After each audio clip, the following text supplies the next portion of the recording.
অতীত ও বর্তমান অলৌকিকের জগতে যখন মিলেমিশে যায়, তখন সেই ভৌতিক মুহূর্তে মনে হয় অতীত বর্তমান এবং বর্তমানও অতীতের সঙ্গেই রয়েছে। আজ শুনে নেওয়া যাক এমন এক অলৌকিক গল্প, যেখানে অতীত এবং বর্তমান মিলেমিশে একাকার হয়ে গেছে।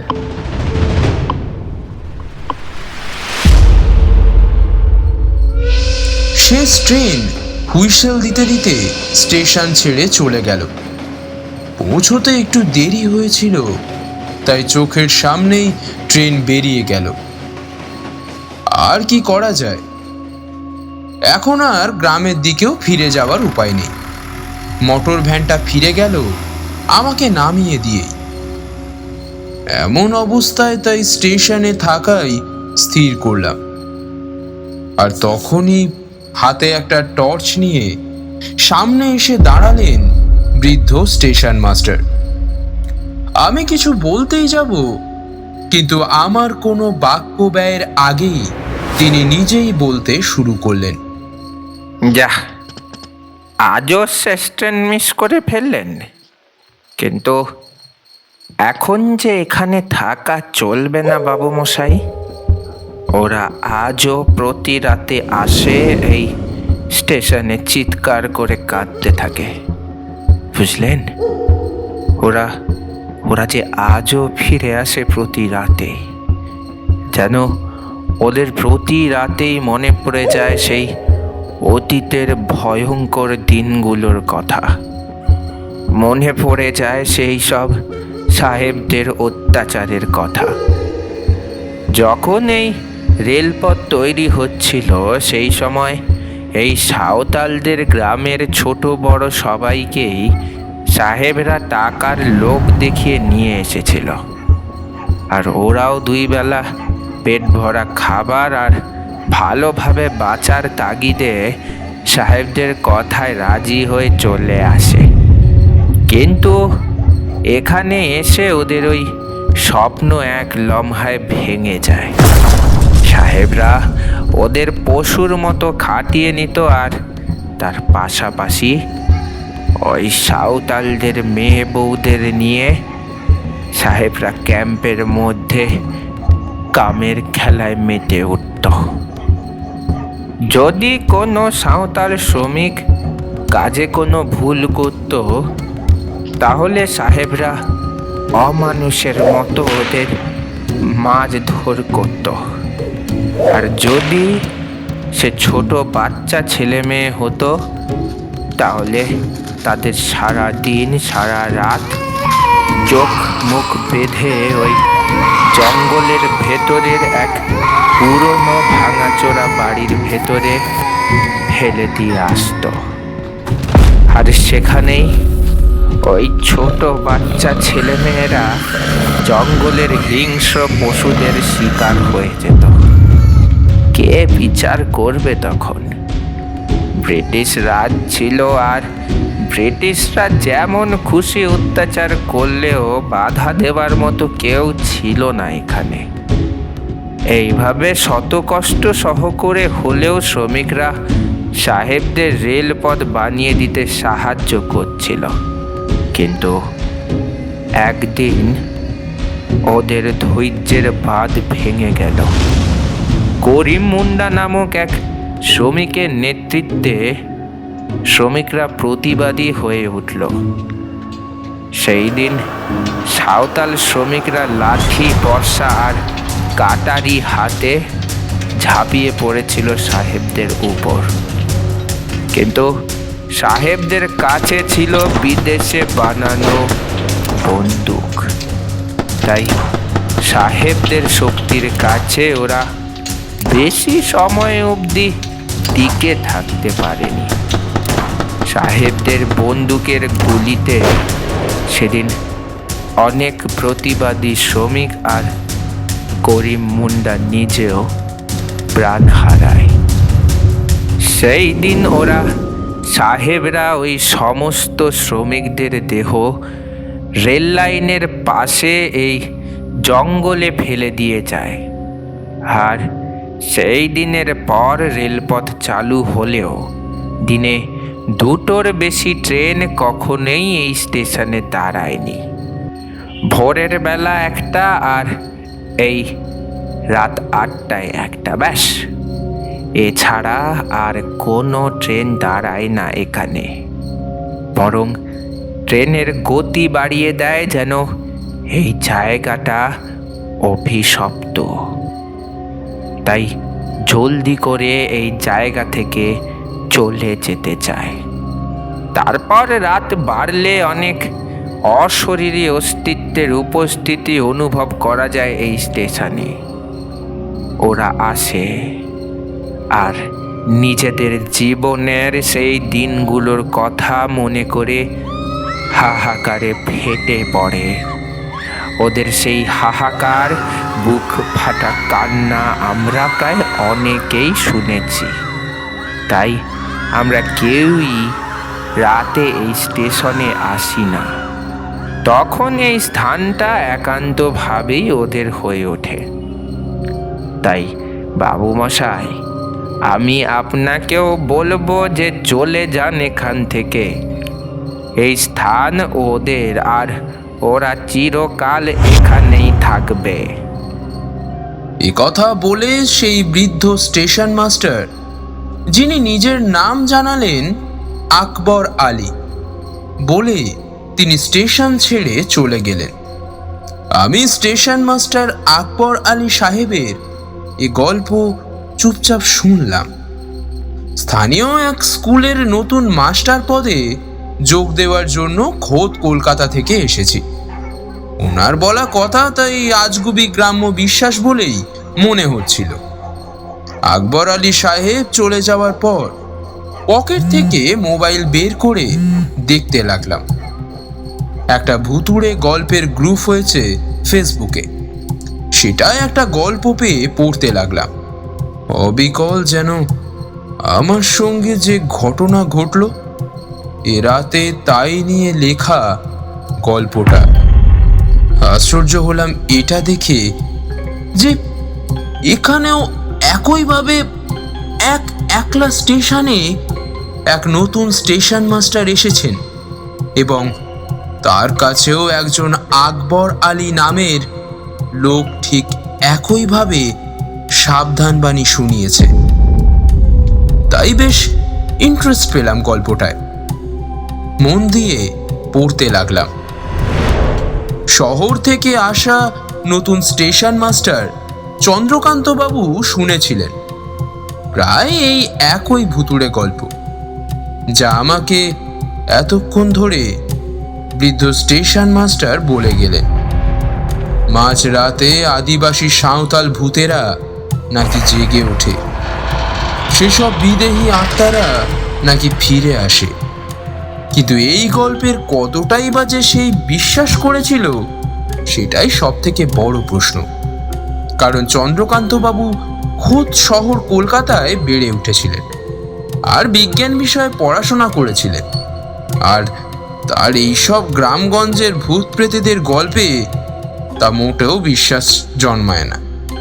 এই গল্পটা ওনার মনে একটা অজানা কৌতূহল জাগিয়ে তুলেছিল, কারণ উনি জীবনে কখনোই এমন কোনো ভৌতিক অভিজ্ঞতার সম্মুখীন হননি। আর যখন আজ উনি শুনলেন যে প্রতি রাতে ওরা আসে, তাই ওদের সেই হাহাকার আর বুক ফাটা কান্নার শব্দ শোনার জন্য উদ্গ্রীব হয়ে উঠলেন তিনি। চন্দ্রকান্তবাবু অকৃতদায়। বাবা মা মারা যাওয়ার পর বদলে নিয়ে গত 1 সপ্তাহ আগে তিনি কলকাতা ছেড়ে পশ্চিম মিদনাপুর জেলার এক প্রত্যন্ত গ্রাম এই বেলতলিতে এসে উপস্থিত হয়েছেন। এখানে একটা ছোট্ট লুপ লাইনের স্টেশন আছে, আর সেই স্টেশনের নামেই এই গ্রামের নাম হয়েছিল। দিনান্তে একটাই মাত্র ট্রেন এই লাইন দিয়ে যায়, আর সারাদিন সারা রাত কোনো ট্রেন এ পথ দিয়ে বিশেষ যায় না। গ্রাম বলতে সেই স্টেশনের বাইরে কিছু দূরে জঙ্গলের পাশেই কয়েকটি সাঁওতাল আর নিচু জাতের দেহাতি পরিবারের বসবাস। এছাড়া এখানে চারপাশে ছড়িয়ে রয়েছে ঘন জঙ্গল। দিনের বেলায় এ স্থানে প্রাকৃতিক পরিবেশ যথেষ্ট মনোমুগ্ধকর হয়, কিন্তু রাতের অন্ধকারে এই স্থানে নেমে আসে শ্মশানের নিস্তব্ধতা। চন্দ্রকান্তবাবু ভয় পেয়েছিলেন, কিন্তু এই জায়গা ছেড়ে যাবার ইচ্ছা তার ছিল না। তাই তিনি এখানেই থাকতে শুরু করেন। এখানের নৈসর্গিক নিস্তব্ধতা চন্দ্রকান্তবাবুর যথেষ্ট ভালো লাগতে শুরু করেছিল। শহর কলকাতা থেকে এতটা দূর এমন একটা স্থানে এসে তিনি তার শৈশবকে ফিরে পেয়েছিলেন। সারাদিনের কাজ বলতে শুধু ওই ট্রেনটাকে রওনা করানো, আর বাকি পুরো দিনটাই শুয়ে বসে কেটে যেত চন্দ্রকান্ত বাবুর। এমনই একদিন বিকালে চন্দ্রকান্ত বাবুর সাথে দেখা করতে এলেন এই স্টেশনের পুরনো স্টেশন মাস্টার আকবর আলী সাহেব। নামটা পড়ে চমকে উঠলাম। আমার সঙ্গে দেখা হওয়া স্টেশন মাস্টারের নাম, আর এই নাম তো অবিকল এক। ভয় পেলাম, কিন্তু পড়া থামাতে পারলাম না। আকবর আলী সাহেব তখন গল্পে বলছেন, নমস্কার চন্দ্রকান্ত বাবু, আমি আকবর আলী খান। এই বেলতলি স্টেশনের স্টেশন মাস্টার ছিলাম কয়েক বছর আগে।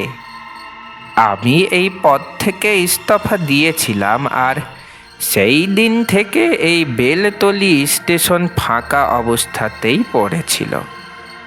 কিন্তু এখন আপনার আসতে এই স্টেশন আবার এক জীবিত অস্তিত্বের ছোঁয়া পেল।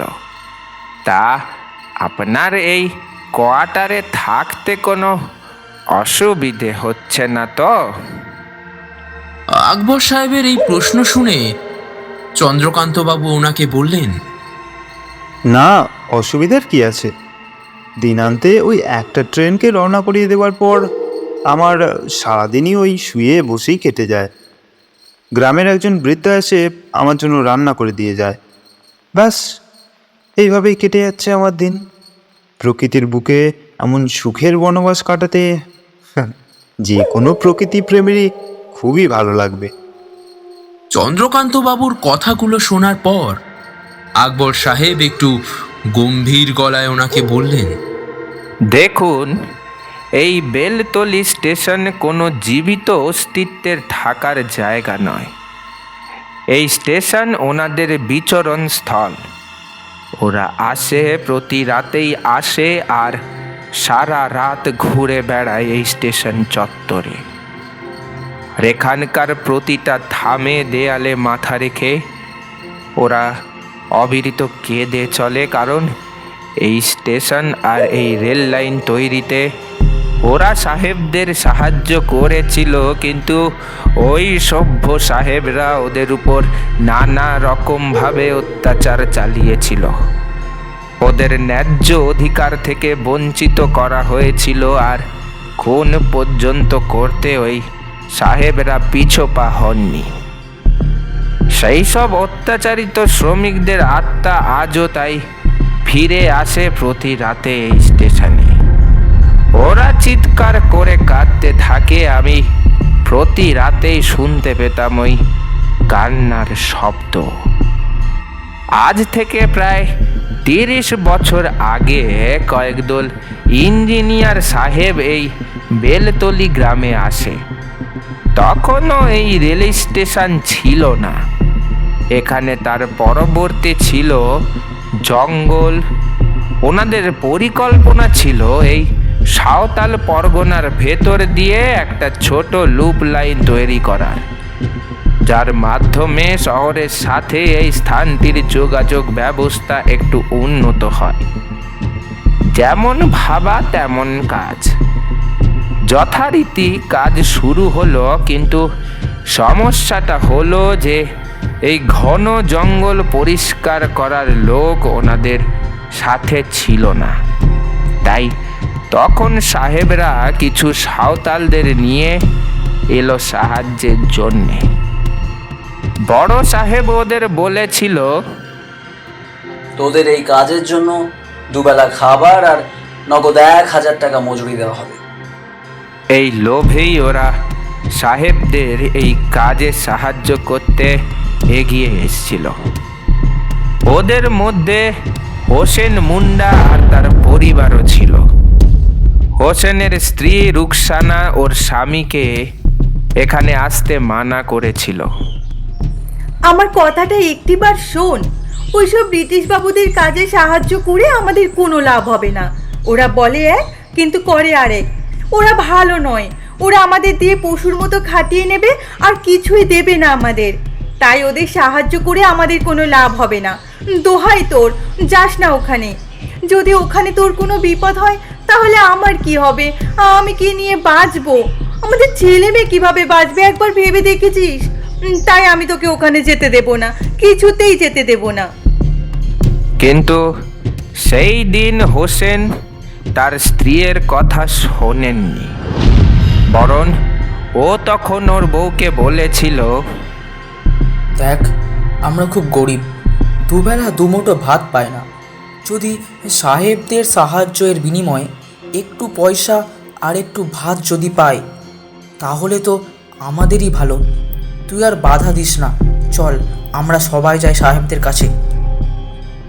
আপত্তি থাকলেও রুকসানা আর ওর ছেলে মেয়েরা হোসেনের সাথে সাহেবদের কাছে চলে এলো। ওদের দেখা দেখি আরো কয়েক ঘর সাঁওতাল ওদের পরিবারের সাথে এখানে এলো। এরপর কাজ শুরু হলো। কাজ শুরুর প্রথম কয়েকদিন বেশ ঠিকঠাকই ছিল সব কিছু, কিন্তু কিছুদিনের মধ্যেই সাহেবদের আসল রূপ বেরিয়ে এলো। সেদিন সন্ধ্যায় হঠাৎ করেই হোসেনের বউ নিখোঁজ হয়ে যায়। হোসেন সহ আরো জন 5 লোক গেল বড় সাহেবের ক্যাম্পে এই ঘটনাটা জানাতে, কিন্তু ক্যাম্পে গিয়ে দেখে ক্যাম্পে বড় সাহেব নেই। এরপর যখন ওরা বাকি সাহেবদের এই কথা বলে তখন সাহেবরা এক অপরের দিকে আর চোখে তাকিয়ে মুচকি হেসে উঠলেন। ওদের ভেতর একজন সাহেব বললেন, হোসেন, তোর বউকে বড় বাবু একটা বিশেষ কাজ করাতে নিয়ে গেছে। তুই চিন্তা করিস না, তোর বউ খুব তাড়াতাড়ি চলে আসবে। তুই বরং তোর কাজে মন দে। যা, নিজের তাঁবুতে ফিরে যা, তোর বউ আর বড় বাবু ফিরে আসবে। Do not dare to ask anything more, black nigger. Go away. অসহায় হোসেন তখন বস্তিতে ফিরে গেছিল। ছেলেটা তখন কাঁদতে কাঁদতে ঘুমিয়ে পড়েছিল ঘরে। হোসেনের মেয়ে হোসেনকে বলল, বাবা, মা কখন ফিরবে? মা তো সেই কখন গেছে, এখনো তো ফিরলো না। খুব ভয় লাগছে বাবা। মেয়ের এই কথা শুনে হোসেন সান্ত্বনা দিয়ে বলল, চিন্তা করিস না, তোদের মা ফিরে আসবে। বড় সাহেব যখন তোদের মাকে নিয়ে গেছে তখন ঠিক ফিরিয়ে আনবে। ভয় পাস না মা। এই বলে কোনো মতে ছেলে মেয়েকে শান্ত করলো হোসেন। আর তারপর সেদিন ছেলে মেয়েদের ঘুম পাড়িয়ে নিজের তাঁবুর বাইরে বেরিয়ে এলো হোসেন। তাঁবুর বাইরে তখন রাত্রি গভীর হয়েছে, কিন্তু সেদিন পূর্ণিমা থাকায় গোটা জঙ্গল মহলের চারিপাশে ভেসে যাচ্ছিল জ্যোৎস্নার মায়াময় আলোতে। তাঁবুর বাইরে একটা ছোট্ট কাঠের চেয়ারে বসে রুকসানার জন্য অপেক্ষা করতে থাকে হোসেন, কিন্তু রুকসানার আসার কোনো পাত্তা নেই। প্রায় 6 ঘন্টা ধরে রুকসানা আর বড় বাপু ক্যাম্পে নেই। হোসেন তখন মনে মনে ভাবল যে এমন কি গুরুত্বপূর্ণ কাজ যে বড়বাবু রুকসানাকে নিজের সাথে নিয়ে গেল, আর এত দেরি বা হচ্ছে কেন? ওদের দুজনের কোনো বিপদ আপদ হলো না তো? এই বেলতলির জঙ্গলে কত কি সব হিংস্র নাম না জানা জন্তু জানোয়ার থাকে, আর রাতের অন্ধকারে ওরা বেরিয়ে আসে জঙ্গল থেকে শিকারের সন্ধানে। ওরা আবার ওই সব জানোয়ারদের খপ্পরে পড়ল না তো? এই সমস্ত আশঙ্কায় বুকটা হিম হয়ে যাচ্ছিল হোসেনের। এরপর ও ঠিক করলো যে নিজে একটু এগিয়ে গিয়ে দেখবে যে রুকসানা আসছে কিনা। এই ভেবে ও হাতে একটা মশাল নিয়ে এগিয়ে গেল জঙ্গলের ওই পথটার দিকে।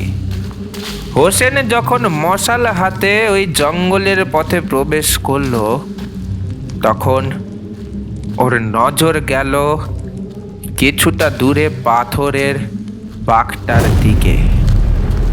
সেই দিকে তাকিয়ে ও দেখতে পেল দুজন মানুষ হেঁটে আসছে।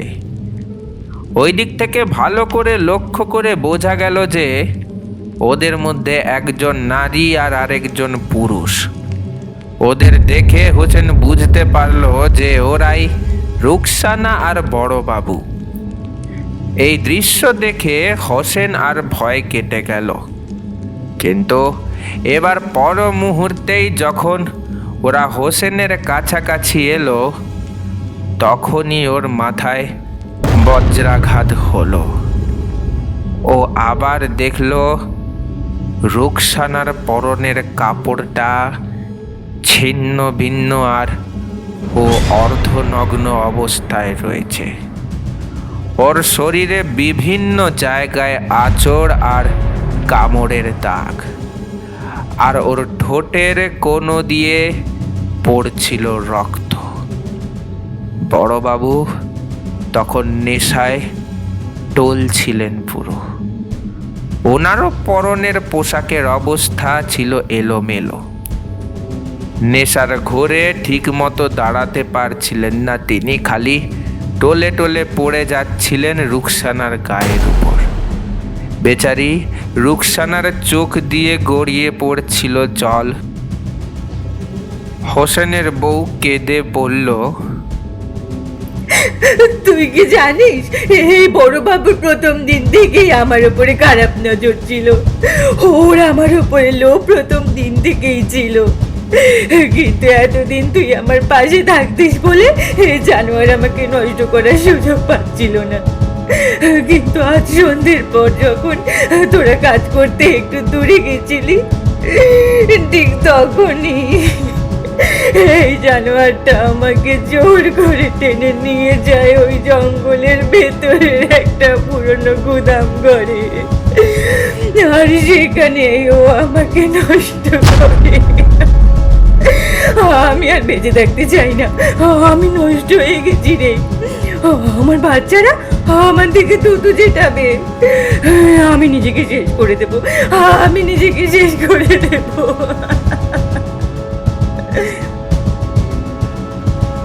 বড়বাবু কোনো কথার জবাব না দিয়েই চলে গেছিলেন টলতে টলতে।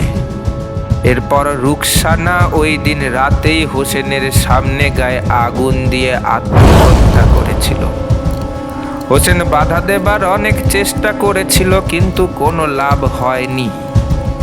এই ঘটনার ঠিক পরের দিন সকালে ক্যাম্পে সবাই জানতে পারে যে রুকসানা আত্মহত্যা করেছে, কিন্তু কেউই এর সঠিক কারণটা জানতে পারল না।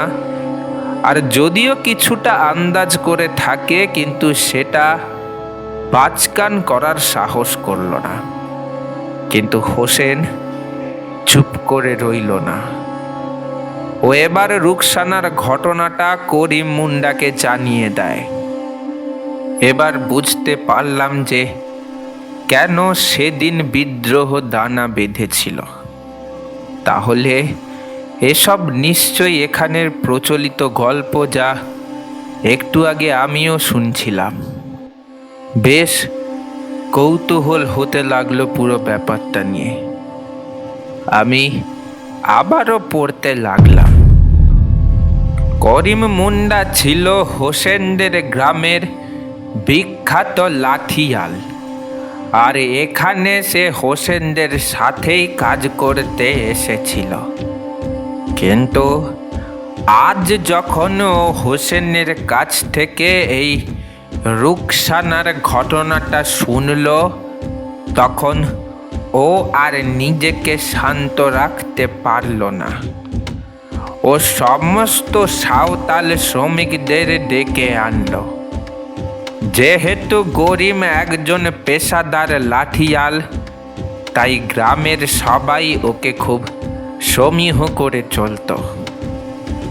তাই করিমের একবার ডাকেই সমস্ত সাঁওতাল শ্রমিকেরা জমায়েত হয়ে গেল। এবার করিম মুন্ডা ওদের সবাইকে বলল, দেখো, তোমরা হয়তো সবাই জানো যে গতকাল রাতে হোসেনের বউ রুকসানা আত্মহত্যা করেছে, কিন্তু তোমরা হয়তো জানো না যে এই আত্মহত্যার কারণ কি। গতকাল রাতে ক্যাম্পের বড়বাবু সবার আড়ালে হোসেনের বউ রুকসানাকে জোর করে তুলে নিয়ে গিয়েছিল। ওই জঙ্গলের ভেতরে থাকা নির্জন গুদাম ঘরটায় নিয়ে তুলেছিল, আর ওখানেই শয়তানটা রুকসানাকে নষ্ট করেছিল। অপমানের জ্বালা সহ্য করতে না পেরে বেচারি মেয়েটা আত্মহত্যা করতে বাধ্য হয়েছে। এবার তোমরাই বলো যে এইরকম জানোয়ারের সাথে আমাদের কি করা উচিত, কারণ এইরকম জানোয়ারের দল আজকে রুকসানা সর্বনাশ করেছে, কাল হয়তো তোমাদের কারো বউ মেয়ের সাথে হেন আচরণ করবে। এভাবে আর কত এইরকম বিকৃত যৌনতার ঘটনা আমরা দেখব। তাই এবার আমাদের রুখে দাঁড়াতেই হবে। সেদিন করিম মুন্ডার নির্দেশে সমস্ত সাঁওতাল শ্রমিকদের দল প্রতিবাদে গর্জে উঠেছিল। তারা সবাই দা কাটারি প্রভৃতি ধারালো অস্ত্রশস্ত্র নিয়ে চড়াও হয়েছিল সাহেবদের তাঁবুর সামনে। ওদের এই রকম প্রতিবাদী রূপ দেখে বড়বাবু সহ বাকি সাহেবদের বুঝতে বাকি রইল না যে সবাই সবটা জেনে গেছে। আর তারপর সেদিন ওই মারমুখী শ্রমিকরা ঝাঁপিয়ে পড়েছিল সাহেবদের উপর, কিন্তু সাহেবরাও দমে যাবার পাত্র ছিল না।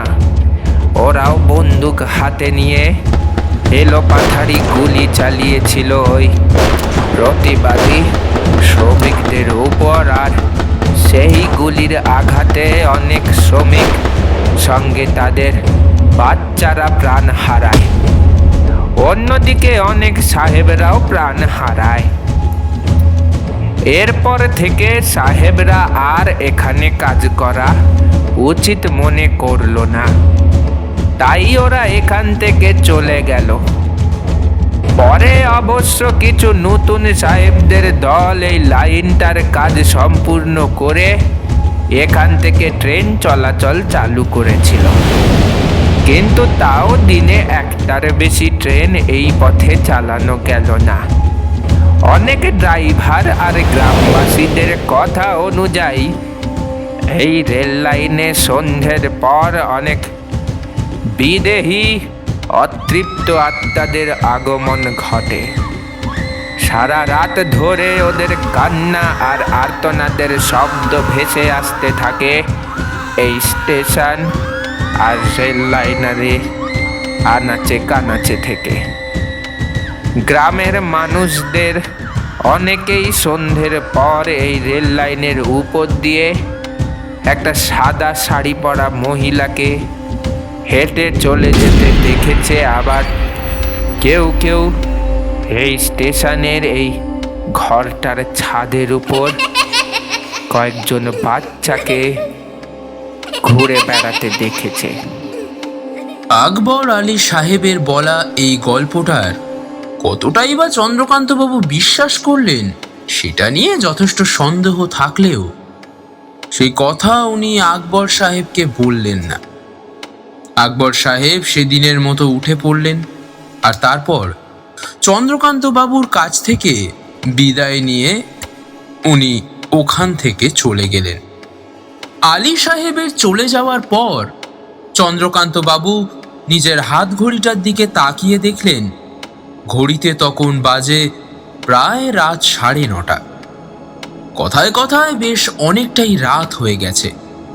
সেটা খেয়াল হয়নি ওনার। কলকাতা শহরে রাত 9:30টার সময় তখনও সবাই চায়ের আড্ডায় মশগুল হয়ে থাকে, কিন্তু এই সমস্ত প্রত্যন্ত গ্রামে রাত 9:30টার অর্থ হলো গভীর রাত। তাই এবার সকালে কাজের মাসির হাতের তৈরি রুটি আর তরকারিটাকে খেয়ে শুতে চলে গেলেন চন্দ্রকান্ত বাবু। কাজের মাসি পুষ্পরানীকে চন্দ্রকান্ত বাবু বিকেলেও রান্না করার জন্য বলেছিলেন, কিন্তু সে কিছুতেই সন্ধ্যাবেলায় এই নির্জন জঙ্গলে ঢাকা ভুতুড়ে স্টেশনে আসতে রাজি হয়নি। শুধু সকালে এসে সমস্ত কাজ করে, এমনকি রাত্রে রান্নাটাও করে বিকেলে থাকতেই ফিরে যেত এই স্টেশন থেকে। সেদিন চন্দ্রকান্তবাবু ভুলে গিয়েছিলেন জানলাটা বন্ধ করার কথা। তিনি গভীর ঘুমে ঘুমিয়ে পড়েছিলেন। এভাবে যে কতক্ষণ ঘুমিয়েছিলেন চন্দ্রকান্তবাবুর সেটা মনে নেই, কিন্তু ওনার ঘুমটা হঠাৎ ভেঙে গেল একটা খুব ক্ষীণ নারী কণ্ঠে কান্নার শব্দে।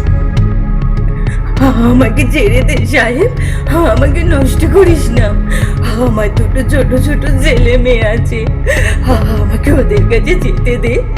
আর যদি তোর বাড়ির মেয়ে বউয়ের সাথে কেউ এমন করতো তাহলে তোর কেমন লাগতো? তুই আমার এত বড় সর্বনাশটা করিস না, আমি তোর দুটো পায়ে পড়ি। এরপর আবার সব চুপচাপ হয়ে গেল, কিন্তু আবার ঠিক তার পর মুহূর্তেই শোনা গেল একজন অসহায় নারীর গঙ্গানির শব্দ আর একটা নারী লোভী জানোয়ারের অট্টহাসির শব্দ। চন্দ্রকান্ত বাবু এই আওয়াজটার উৎস অনুমান করার চেষ্টা করলেন। তখন ওনার মনে হলো যে এই আওয়াজটা আসছে স্টেশনের ঠিক পিছন দিক থেকে। উনি টর্চ নিয়ে বাইরে বেরিয়ে দেখেন কেউ কোথাও নেই, শুধু এই গভীর রাতের জঙ্গলের ভিতর থেকে শেয়ালের ডাক ভেসে আসছিল।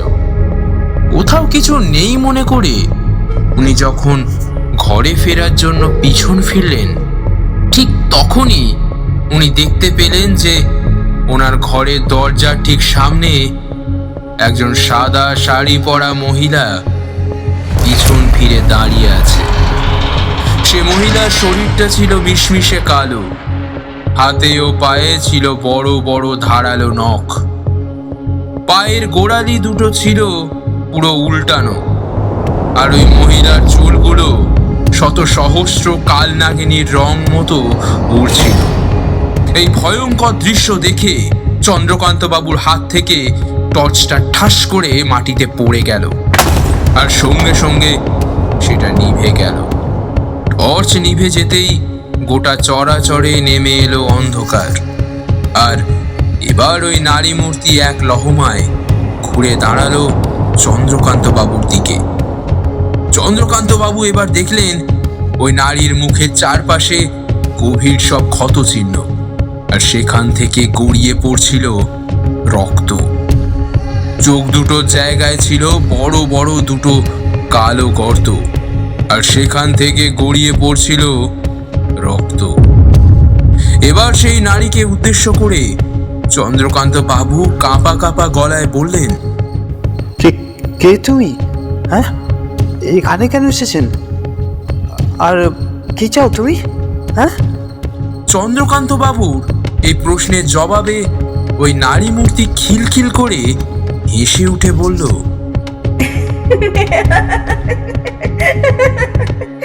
তুই আমাকে জিজ্ঞেস করছিস আমি কে? কি শহরের বাবু? তুই আমায় দেখে ভয় পাচ্ছিস?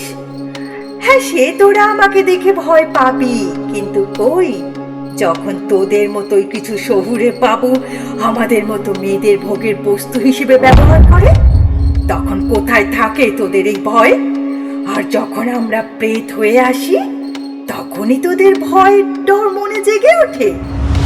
তোর মতো এক শহরী বাবুর জন্য আমার জীবন তছনছ হয়ে গিয়েছিল, সেখানেও সবকিছু শেষ হয়নি। তোর মতো বাবুদের জন্যই আমরা অনেকে মরতে বাধ্য হয়েছিলাম। এবার আমিও তোকে শেষ করে দেব। তুই জানিস না এখানে এসে তুই কি বড় ভুল করেছিস। মরার জন্য প্রস্তুত হয়ে যা তুই। এ কথা বলে রুকসানার অতৃপ্ত আত্মা হাতে তালি দিল, আর সঙ্গে সঙ্গে আরো অনেক প্রেতের দল এসে উপস্থিত হলো ওই স্থানে। চন্দ্রকান্ত বাবু দেখলেন ওই সমস্ত প্রেতেদের মধ্যে অধিকাংশেরই বুকে, পিঠে, কপালে বন্দুকের গুলির চিহ্ন, আর সেই সমস্ত ক্ষত থেকে গনগনিয়ে রক্ত গড়িয়ে পড়ছে।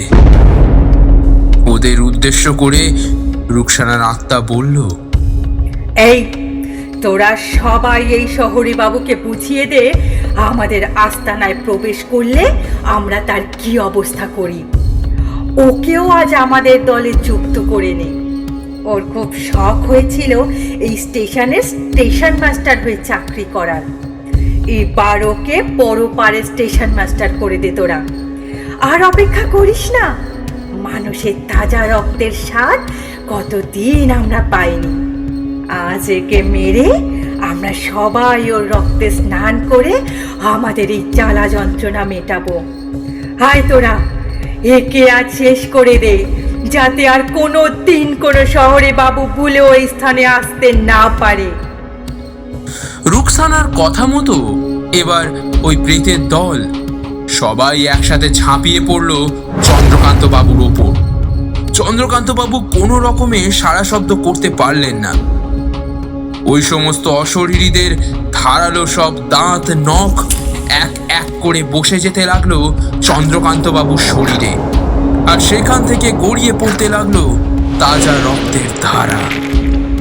এইভাবে একটা সময় পর নিথর হয়ে গেল চন্দ্রকান্ত বাবুর শরীরটা। চন্দ্রকান্ত বাবু মারা গেলেন, আর তারপর ওই প্রেতের দল গগন বিদারী অট্টহাসি করে হাসতে লাগলো, আর সেই গড়িয়ে পড়া রক্ত সবাই যে যার শরীরে লেপ্টে নিয়ে ধীরে ধীরে অন্ধকারে মিলিয়ে যেতে লাগলো। চন্দ্রকান্ত বাবুর শরীরটা প্ল্যাটফর্মের ওপর পড়ে রইল। এই পর্যন্ত পড়ে বেশ চমকে উঠলাম। বেশ ভয়ঙ্কর ঘটনা, কিন্তু সত্যি কি এমন হতে পারে? তখনই আমার শরীরে যেন জলের ফোঁটা এসে পড়ল এমন মনে হলো। স্টেশনের দপদপ করে কম আলোর নিয়ন বাতির আলোতে নিজের হাতটা দেখার জন্য চোখের সামনে আনলাম। কই, জল না তো। জলের রং কি এমন লাল হতে পারে? আর নিজের হাত দেখেও চমকে গেলাম। এই চামড়া আমার কিভাবে হতে পারে? আমি যেন আর কোনো কলকাতাবাসীর শহুরে বাবু নই, বরং আমি যেন এক ব্রিটিশ হয়ে গেছি। ভয় পেয়ে উঠে দাঁড়ালাম। তখনই দেখতে পেলাম যে সামান্য দূরের রেল লাইনের ওপর থেকে যেন অন্ধকার জমাট বেঁধে মানুষের আকার নিচ্ছে। তবে এক্ষুনি যে গল্প ফেসবুকে পড়লাম তা কি সত্য হতে চলেছে? ওরা কি তবে সত্যি আছে যারা এই অন্ধকারে জেগে উঠেছে? এক মহিলার ভুতুড়ে হাসি যেন আমার এবার বধির করে ফেলবে।